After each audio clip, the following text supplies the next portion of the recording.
South Kashmir में 2 मुठभेड़ों में 4 आतंकी ढेर। सुरक्षा बलों ने शोपियां में 2 और त्राल में भी 2 को लगाया ठिकाने। 12 घंटों में 4 आतंकियों को पहुंचाया जहन्नुम।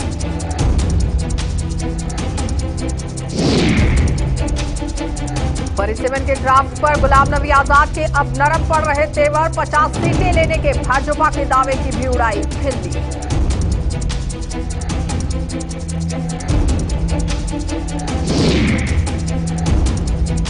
और जम्मू कश्मीर में परिवारवाद की सियासत होगी खत्म। भाजपा ने की नेशनल कॉन्फ्रेंस और पीडीपी के दर्द की निंदा। अल्ताफ ठाकुर ने भी अगला मुख्यमंत्री जम्मू से होने का किया दावा।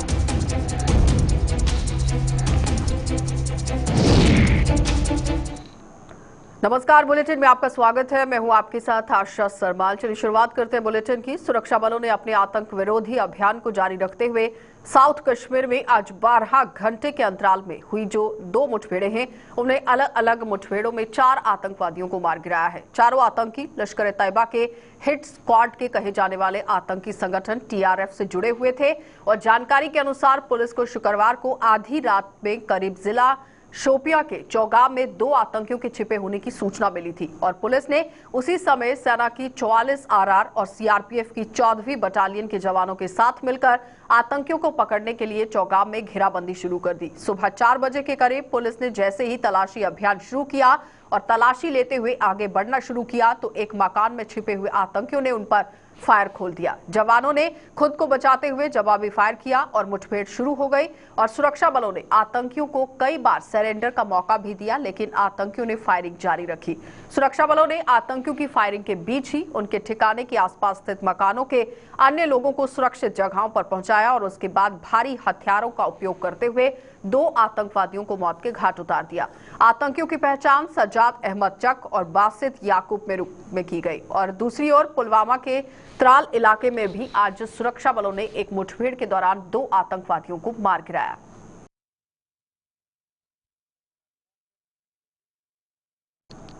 तो परिसीमन आयोग द्वारा अपने ड्राफ्ट में जम्मू की 6 और कश्मीर की 1 विधानसभा सीट बढ़ाए जाने के प्रस्ताव की निंदा करने वाले कांग्रेस नेता व पूर्व मुख्यमंत्री के तेवर अब कुछ नरम पड़ रहे हैं।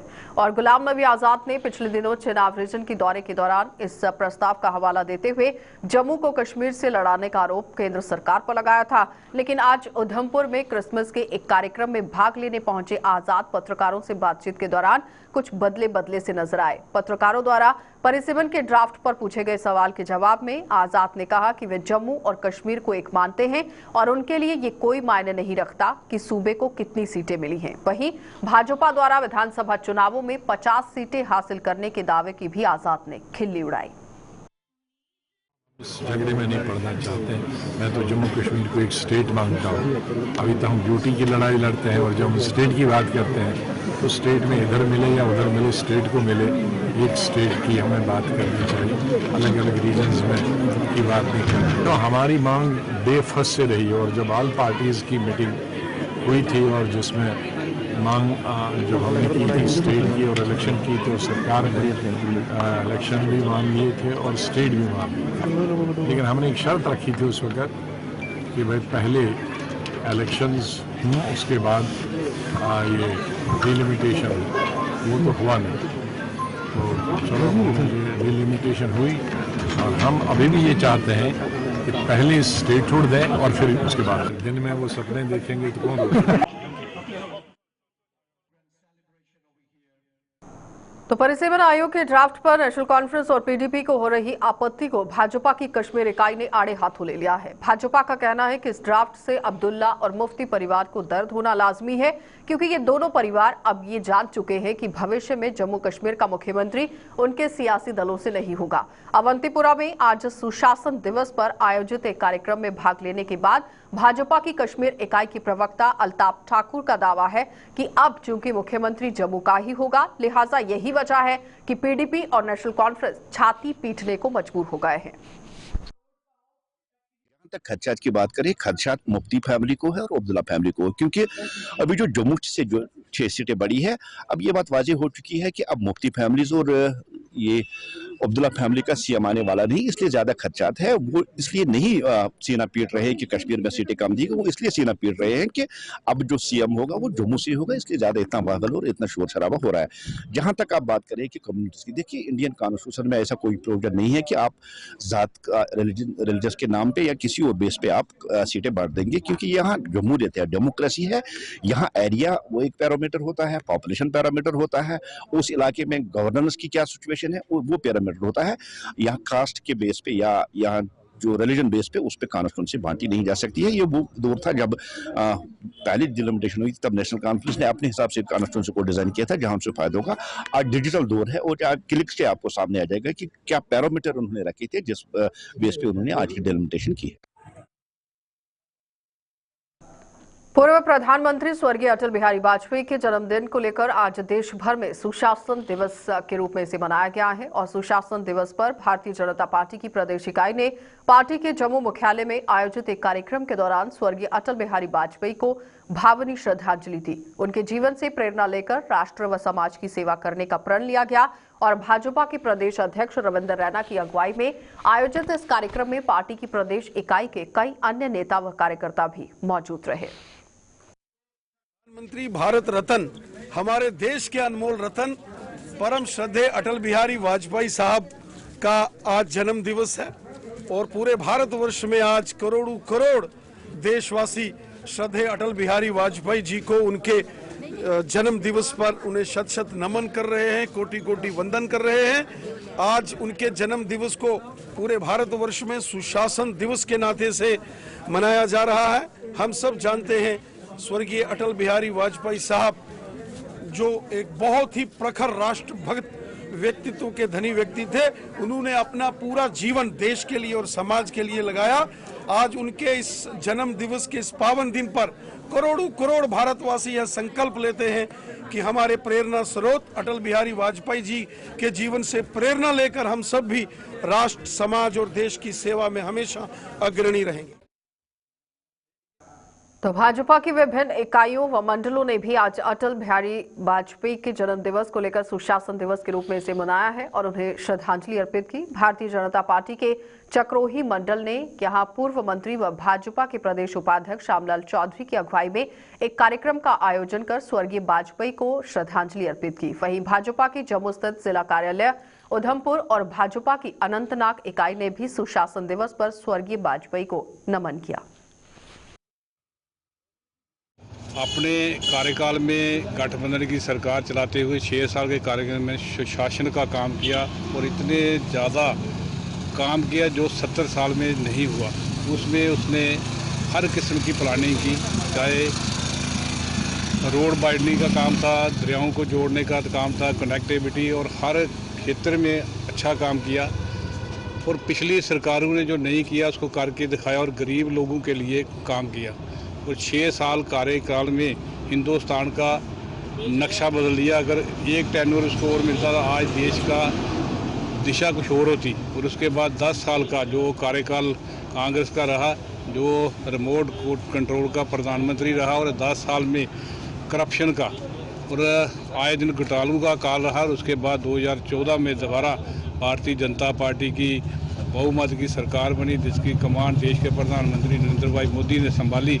और आज 7 साल होने के बाद देश का दशा बदल के रख दी।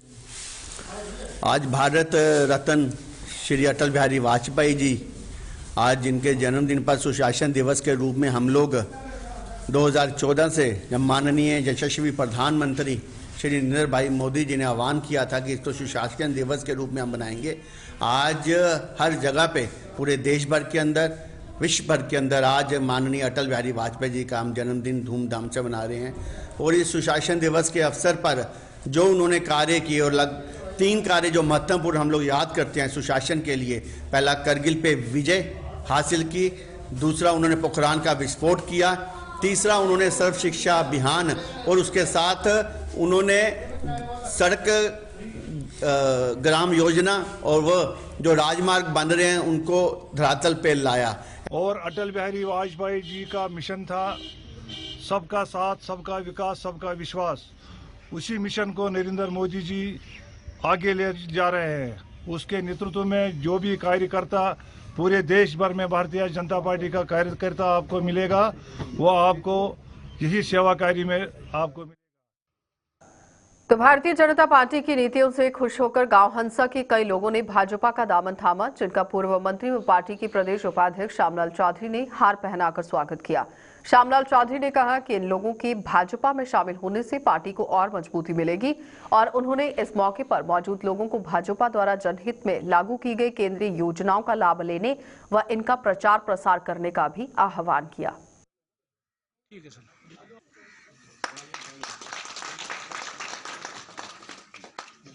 सर इतने खलो मान पर हाथ रख के दसो, बाद कोई बात पूछता तो हिंदी आके पार्टी ज्वाइन की है, नहीं मुबारकबाद देते हैं। पहले भी अपने हूँ भी अपने किसी वजह ना चलो थोड़ा जिस तरह साढ़े लंबड़दार साहब ने दसिया कोई आगे कमी पेशी रही उसी दूर करके अज फिर अपनी जगह वापस आए ना। मैं तो कहा अं सारे का एक फर्ज बनता है, अज मौका है कि भारतीय जनता पार्टी की मजबूत करना। अगर देश के हालात दिखे जान, अपने जम्मू कश्मीर के हालात दिखे जान, अज सारे का एक फर्ज बनता है कि जिस तरह के ये हालात ने अगर अं इकट्ठे होके नहीं चले तो साड़ी रियासत भी जी बिखर सकती है, नुकसान हो सकता है और देश भी नुकसान हो सकता है।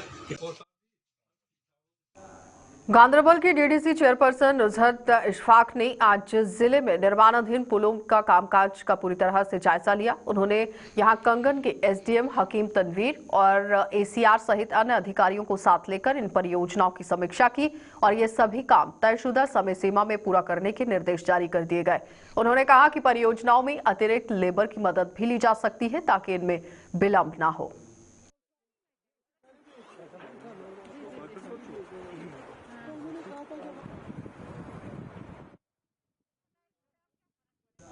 तो हाईकोर्ट के दिशा निर्देशों पर रामबन में न्यायपालिका को पेश आ रही समस्याओं और इनका समाधान करने के लिए उठाए जाने वाले कदमों पर चर्चा करने के लिए एक बैठक का आयोजन किया गया। रामबन के म्युनिसिपल के अंदर भी पूरी तरह से काम चल रहा है और साथ ही साथ आपको ये भी बताते चले कि डिस्ट्रिक्ट सेशन जज हक नवाज जागरी की तरफ से भी ये यहाँ पर बैठक रखी गई और उनकी अगुवाई में आयोजित इस बैठक में जिले के डिप्टी कमिश्नर सहित विभिन्न सरकारी विभागों के अधिकारियों ने भाग लेकर अपने अपने सुझाव दिए। उन्होंने न्यायपालिका से संबंधित हर समस्या का समाधान प्राथमिकता के आधार पर करने का आश्वासन दिया। इंफ्रास्ट्रक्चर प्रॉब्लम्स जो है कोर्ट कॉम्प्लेक्सेस में, इसी तरह से जो लिटिगेंट्स हैं उनको टाइमली जस्टिस हम कैसे दे पाएँ, वो इशू रेज किए। इसके अलावा जैसे हमारा मालखाना प्रॉब्लम है, रिकॉर्ड रूम्स की प्रॉब्लम है या इस तरह से और चीज़ें हैं, जुवेनाइल्स के बारे में कि उनका एक सेफ्टी जो है प्लेस ऑफ सेफ्टी होना चाहिए या एक होम होना चाहिए। ये सारे इश्यूज जो हैं यहाँ पे हमने आज इस एजेंडा में रखे थे और ये सब डिस्कस हुए और इसमें डिस्ट्रिक्ट एडमिनिस्ट्रेशन ने पूरा इंश्योर किया कि वो ये सारे इश्यूज जो हैं वो प्रॉपरली एड्रेस करेंगे। और लास्ट जो रेजोल्यूशन इसमें पास हुआ था फर्स्ट क्वार्टर में, उसमें भी काफ़ी सारे चीज़ें जो हैं वो कंप्लाई हो चुकी हैं और वी होप कि नेक्स्ट जो आज का जो रेजोल्यूशन हमने पास किया और मिनट्स मीटिंग जो हुई है वो डेफिनेटली किसी हद तक जो है वो कंप्लीट हो जाएंगे। तो द्वारकानाथ अब्रोल अखनूर स्वर्णकार संघ के नए प्रधान चुने गए हैं और संघ के प्रांतीय प्रधान राजकुमार बब्बर की अध्यक्षता में आज हुई बैठक में अब्रोल को सर्वसम्मति से ये जिम्मेदारी सौंपी गई। द्वारकानाथ अब्रोल ने इस जिम्मेदारी के लिए स्वर्णकार संघ का आभार जताते हुए कहा कि वो इसे निष्ठा व ईमानदारी से निभाने में कोई कसर नहीं छोड़ेंगे। पहले तो मैं सभी स्वर्णकार संघ भाइयों का तहे दिल से शुक्रिया अदा करता हूं कि जिन्होंने मुझ पर ट्रस्ट किया और मुझे ये जिम्मेदारी सौंपी।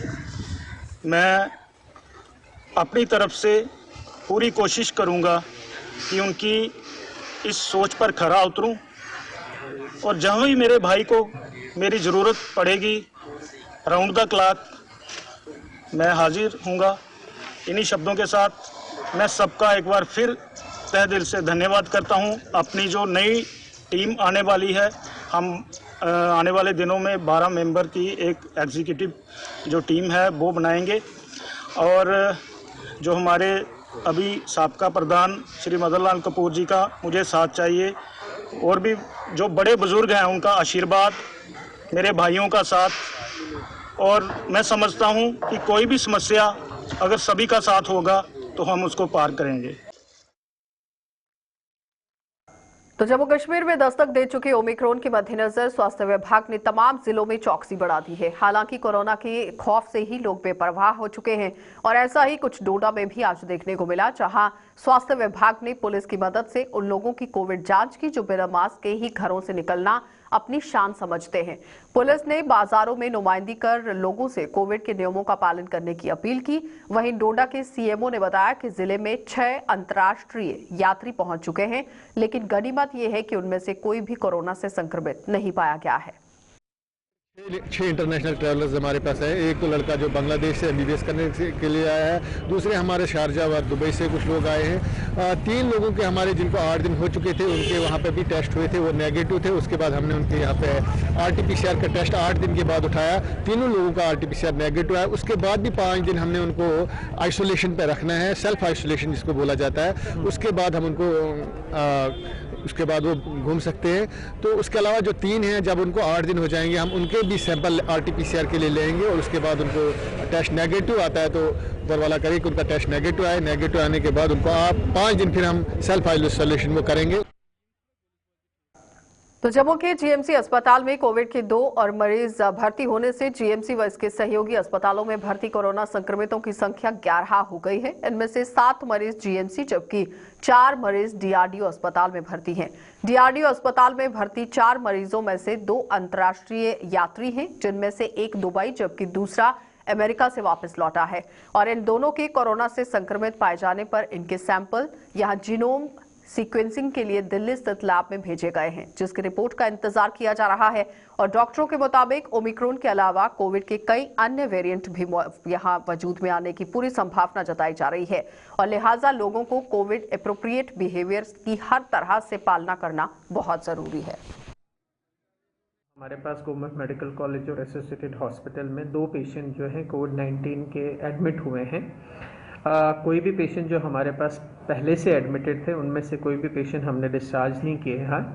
अभी कुल मिला के हमारे पास 11 पेशेंट्स एडमिटेड हैं, जिनमें से 7 पेशेंट्स बख्शीनगर वाले हॉस्पिटल में एडमिट हैं और 4 पेशेंट जो हैं हमारे डीआरडीओ हॉस्पिटल भगवती नगर में एडमिट हैं। जो भगवती नगर में एडमिट हैं उनमें से मैं आपको बताना चाहूँगा कि 2 पेशेंट्स जो हैं वो फॉरेन ट्रैवलर्स हैं, जिनमें से एक दुबई से आए हैं और एक अमेरिका से आए हुए हैं। दोनों जो हैं वो अभी अंडर ट्रीटमेंट है और अच्छी तरह से रिस्पॉन्ड कर रहे हैं। उनकी RT-PCR टेस्टिंग जो है वो भेजी हुई है और उनका जीनोम सीक्वेंसिंग के लिए भी जो है कंसर्न अथॉरिटीज़ ने वो भेज दिया है। तो इनका जो एज़ पर गाइडलाइंस जो होता है कि 10वें दिन जो है हम इनका दोबारा से RT-PCR सैंपल जो है वो भेजते हैं। अगर वो नेगेटिव आता है तो फिर हम इनको डिस्चार्ज कर देते हैं। सो इन प्रिवेलिंग सर्कमस्टांसेस में आगे भी जो है नए वेरिएंट्स जो हैं वो डिटेक्ट हो सकते हैं। तो इन सब से बचने के लिए सबसे इम्पॉर्टेंट चीज़ है कि हम मास्क पहने, सोशल डिस्टेंसिंग की पालना करें और अपने हाथों की सफाई का जो है वो ध्यान रखें। और साथ साथ आपके कांटेक्ट में अगर कोई लोग आते हैं इस दौरान तो उनको भी आप इन्फॉर्म करिए ताकि वो भी अपना टेस्ट करवाए और ये अगर पॉजिटिव आते हैं तो उनका भी हम ट्रीटमेंट करवा सकें। सो इससे जो है हमारा जो कंटेनमेंट है इस डिजीज़ के स्प्रेड का वो बहुत अच्छे तरीके से कर सकते हैं और हमको बताया जा रहा है उसके इफ़ेक्ट से हम अपने आप को, अपने परिवार को और अपने समाज को ज़रूर बचा सकते हैं। तो ओमिक्रॉन के खतरे से देश भर में एक और जहां कई राज्यों और केंद्र शासित प्रदेशों ने पाबंदियां लगाना शुरू कर दिया है, वहीं ज्यादातर लोग आने वाले समय में संभावित तबाही से बेखबर हैं और जम्मू के बाजारों में इसका जीता जागता सबूत देखने को मिल रहा है, जहां पर उमड़ी हुई भीड़ और बिना मास्क के घूम रहे लोग एक बड़ा खतरा साबित हो रहे हैं। आलम यह है कि पुलिस प्रशासन भी ऐसे लोगों के प्रति आंखें मूंदे हुए है और इन पर कोई कार्रवाई नहीं की जा रही। लोग इतने बेपरवाह हो चुके हैं कि पूरी तरह से अपनी जिम्मेदारी वो नहीं समझ रहे हैं। लोगों को कोई फिक्र नहीं हो रही है और स्वास्थ्य विभाग द्वारा बार बार चेताने के बावजूद भी लोगों का पूरी तरह से रुझान जो है वो मास्क की तरफ जाता हुआ नजर नहीं आ रहा। यहाँ ये भी कहना गलत नहीं होगा कि ऐसे लोगों के चालान काटने या फिर इनमें मास्क वितरित करने के बजाय भी आप देखिए किस तरह से हालात जो हैं वो बनते हुए नजर आ रहे हैं। खुद बाजार में पहुंचे हुए हैं लेकिन बिना मास्क के पहुंचे हुए हैं। जहां पर 2 गज की दूरी होनी चाहिए वो भी नजर नहीं आ रही। आज यहाँ पे मास्क नहीं पहन रहे हैं, ये अपने लिए तो खतरा पैदा कर ही रहे हैं, साथ में पूरे समाज के लिए, हमारे राज्य के लिए, देश के लिए, पूरी दुनिया के लिए ये खतरा पैदा कर रहे हैं।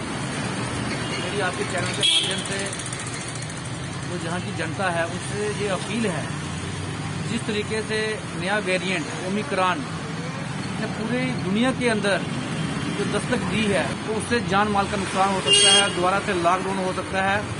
इन चीज़ों से बचने के लिए हम सबको ये प्रण कर लेना चाहिए कि हम सब मास्क जरूर पहने और इसके लिए लोगों को अवेयर होना चाहिए। और दूसरी ये बात है कि जो लोग बगैर मास्क के इधर उधर घूम रहे हैं, ठीक है, जो भी चीज़ है लेकिन उसको प्यार से आराम से उठना बैठना, जो बुजुर्ग हैं उनको भी, जो बच्चे हैं उनको भी, जो जवान हैं, ये यही है कि इनको सबको अलर्ट होना चाहिए, मास्क डालना चाहिए। क्योंकि अभी जो नया कोरोना आ रहा है, कुछ केसेस जो हमारे जम्मू कश्मीर में आए हैं, तो उसके लिए भी मैं लोगों को अलर्ट करना चाहता हूँ कि मेहरबानी करके ये मास्क है इनको डालिए और अपने आप को सेफ रखिए और दूसरों को भी सेफ करिए। तो देश विदेश में आज क्रिसमस का त्योहार हर्षोल्लास के साथ मनाया जा रहा है और क्रिसमस के त्योहार पर हालांकि इस बार भी कोरोना का काला साया पड़ा रहा, लेकिन यहाँ क्रिश्चियन समुदाय के साथ साथ अन्य धर्मों के लोग भी नियमों का पालन करते हुए आज गिरजाघरों में पहुंचे और अपनी भगवान यीशु मसीही व मदर मैरी के प्रति अपनी आस्था का परिचय देते हुए नजर आए। और क्रिश्चियन समुदाय के अलावा दूसरे धर्म के लोगों ने भी काफी संख्या में प्रार्थना सभाओं के साथ यहाँ पर की है और हिस्सा भी लिया गया और दूसरे क्रिसमस की मुबारक भी लोगों को यहाँ पर दी गई। तो चर्चा में पूरी तरह से आप देखिए किस तरह लोग जो है वो पहुंचे। ये चर्च की बात हो रही है। चर्च में यहाँ सुबह से ही श्रद्धालुओं का तांता लगा हुआ था और हर और पर्व का उत्साह देखते ही बन रहा था। खासकर बच्चे खूब मौज मस्ती करते हुए नजर आए और जश्न की शुरुआत तो कुछ ही दिन पहले हो गई थी, लेकिन क्रिसमस की पूर्व संध्या से लेकर लगातार खुशियां मनाई जाती रही। और बात करें अगर जम्मू की, तो यहाँ पर भी गिरजाघरों को बेहद ही खूबसूरत ढंग से सजाया गया, जहां लोगों ने आज आराधना कर देश की सुख समृद्धि की कामना की और महामारी से जल्द छुटकारा दिलाने की भी यहाँ मन्नतें मांगी गई। वहीं श्रीनगर में भी आज मौलाना रोड स्थित कैथोलिक चर्च में भी लोगों ने परंपरा को बखूबी निभाया।